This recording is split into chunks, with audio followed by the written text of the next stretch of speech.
slightly different by saying, what impact am I making for the kingdom of God in my family, in our society, in our community, in our world at large, in this present generation, if we fulfill the task that is before us of advancing or of sharing God's word in the lost community like this one that we are living in.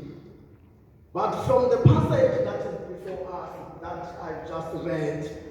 obviously I cannot go away from the writer of this passage from verse 1, 16 and 17. Paul, the great apostle, when he viewed the humankind while he was in Corinth,